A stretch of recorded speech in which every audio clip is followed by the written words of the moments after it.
All right, so now we'll wrap it up with some resources that folks can point to and take a look at. So obviously some great resources if you're interested in learning more are our website and our standards. So if you go to awc.org, we have both print and PDF versions of the National Design Specification, the NDS, the Special Design Provisions for Wind and Seismic, or SPIDWIS, you might hear us refer to that as. So there's a 2018 version of the NDS. SPIDWIS, the most recent version, is 2015. We also have a 2018 version of the Wood Frame Construction Manual. That document isn't really geared towards CLT construction, but if you do residential or 1 and 2 family dwelling construction, that's a really handy document. Some e-courses that we have that might help you if you want to learn a little bit more about CLT or the NDS. We have the 2018 NDS changes, which is course number STD 120. And then we have a CLT design example for CLT as a floor or roof element, which is DES441-1. Another course we have that relates more to code items, ICC Tall Wood Ad Hoc Committee items, is DES605. And all of these classes can be found on our website at awc.org/education/ecourses, or check out the link on our page. You can take these courses for free, and you'll get free continuing education credit for all of them after you pass a little quiz. And then finally, we have several Structure Magazine articles. You can check them out on our website as well, awc.org, and then click on Publications. We've got articles on the 2018 NDS, 2018 Wood Frame Construction Manual, and 2015 Special Design Provisions for Wind and Seismic, amongst other things. And then that's all I've got to say for today. So I would like to take a break, and we'll take some questions and go from there. We have such a great audience that they really are on their toes, and I actually misspoke on one of the slides related to the test that was performed by AWC, the ASTM E119 test, and that test actually failed due to the the CLT failed due to the buckling of the CLT panel after 3 hours. However, we did have some other tests that were performed, CLT rooms, where the CLTs remained uncharred under the protected gypsum. So thank you, Mr. Cody, for pointing that out. I appreciate everybody being on their toes and letting us know when we're saying something incorrectly. The other thing I want to point out is where can we get more resources on tall wood mass timber construction? And here's our website, awc.org. On the right hand, we have some quick links that are shown here. And if you click on tall mass timber construction, it has a lot of helpful information related to mass timber, tall wood construction, mass timber. So you can see here it has information on our fire tests that were performed, the 14 code changes that were submitted and approved for the 2021 IBC. Very exciting times. That summarizes the different types of construction shown here. I mentioned that we are expanding the type 4 construction to A, B, and C. So that's a very helpful link. And we are going to have a webinar on the code changes for the 2021 code that were approved, the 14 changes, and that'll be in June. Marcy mentioned that earlier. We also have a lot of webinars on mass timber construction. So a lot of helpful tips shown here. The other thing I wanted to point out is what other resources are available. Now, Marcy mentioned Woodworks, and they have a lot of helpful information on their website. One place that to go to is there's a publication called Tall Wood Buildings in the 2021 IBC, which was co-authored by Woodworks and Dennis Richardson of AWC. which is shown here. Gets into a lot of detail related to the code changes that were submitted and approved. And they also have a really helpful site that shows, let's see here, some building trends. Often we get questions, well, this is pretty new construction. Where is it being built throughout the U.S.? And again, Woodworks website, they have a map that shows buildings that are either in design or constructed in the U.S. And this one's been updated in March 2019. They frequently update this. So some more information. Another question came up related to the fire tests that I showed from the glue laminated timber beam versus the steel beam. And one thing I want to point out is we have a lot of engineers in the audience, and we have some helpful tools and presentations that are really informative about fire resistance and how designers, architects determine the size of the building. And I've also given it in person to a lot of SEA organizations throughout the nation.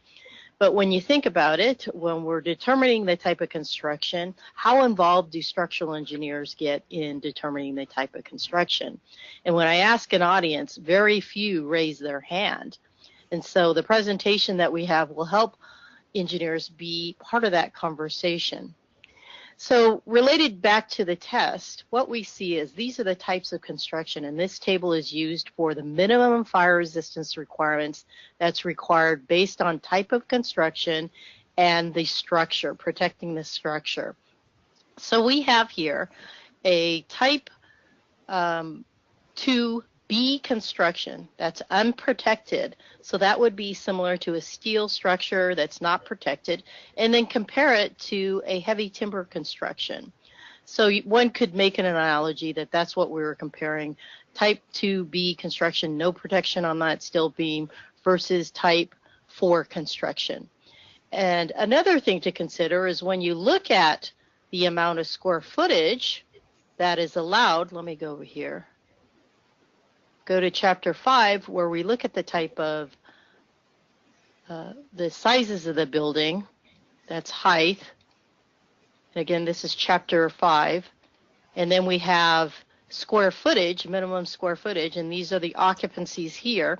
Type 2 construction, 2B is shown here. That's the square footage. Heavy timber construction provides as much or more square footage, just the baseline, as type 2B construction.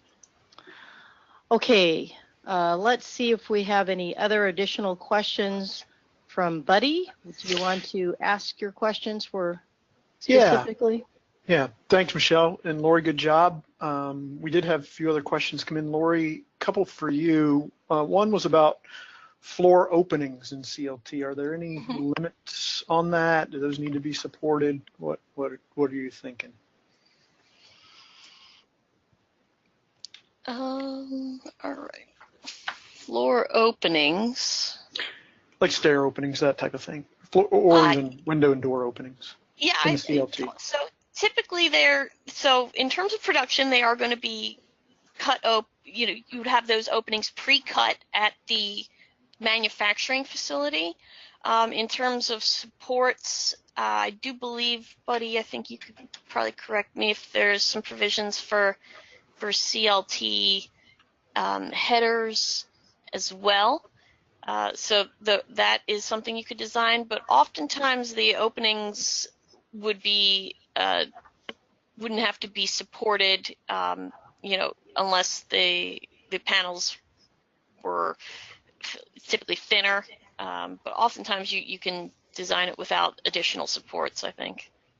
Yeah, really comes back to the manufacturer and what they have tested and evaluated, and really, since this is such a new product, you're going to have to be in close touch and discussion with the manufacturer to make sure you're covering all the bases. As you saw in the examples, a lot of the properties have been developed for CLT. Some are still being developed, but there are qualification procedures for all of those in the PRG 320 standard. So Lori's right. If it's coming to the job site and the openings have already been designed, and those openings are already pre-cut into the walls and floors, then you should probably assume but verify that the manufacturer's accounted for that.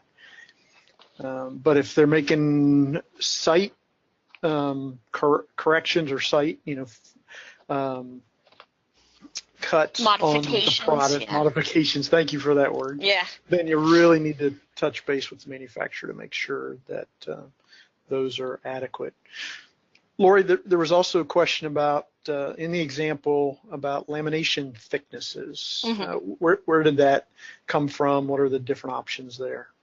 That comes out of PRG 320, so I do believe they specify 1 3/8 inch for most of them. It is, yeah. Yeah, I don't That's believe typical. I don't believe you're limited from using 1.5 inch thickness laminations if a manufacturer is producing with nominal 2x. But I think typically that 1 3/8 inch is the standard. At least in PRG 320. Yes. There's a table in chapter 16. I know it's not intuitive that that's where you'd go, but in the fire design chapter, table 16.2.1b lists some of the various lamination thicknesses for calculating the fire design. It shows a range of from 5/8 of an inch to up to 2 inch thickness, actual thickness for lamination thicknesses. So the other thing too that folks should be aware of, it's not just lumber that can be manufactured into CLT. They're also looking at using structural composite lumber as well. So Michelle, did you have something to add? Yeah, I was mentioning that on the slide it shows. I didn't know. Oh, there it is. Yeah, good call. Good call. All right. So Michelle, there were some more questions too about just examples for shear wall design, and there's some discussion about shear walls, but what's your advice about shear wall design going forward? Well, as an option, well, there's a few things. One is as an option to using a alternate to using CLT shear walls. I think that's what they're asking. What are the options for using CLT shear walls? Under the current code, there are none unless you go through an alternate means and methods. Under the 2021 special design provisions and wind and seismic provisions, the use of cross-laminated timber for wind resistance is being looked at for the 2021 wind and seismic provisions and being balloted now. So that's for wind. For seismic, we're still going to be a ways away for seismic. Part of it is they're doing the research right now. They're going to be determining the R value, and the soonest or the earliest that we think that it will be in the ASCE 7 is ASCE 722. Now, if you don't want to go through the alternate means and methods, you could use a prescribed vertical ladder resisting systems like brace frames, which was shown in one of the previous building examples. Concrete cores, that's used on the Brock Commons, where they use 2 stairwells, elevator concrete cores in the building for their ladder resisting systems. And I've seen moment frames also used for the vertical ladder resisting system. Great. That's great advice. And regarding the research, I've heard, although I don't know where they are in the exact stage yet for doing this, but I've heard they're going to test a 10-story CLT building, I believe University of San Diego, in the next year or so. And I've heard they're calling it a shake and bake, where they're going to test for seismic and then test for fire tests on it. So right.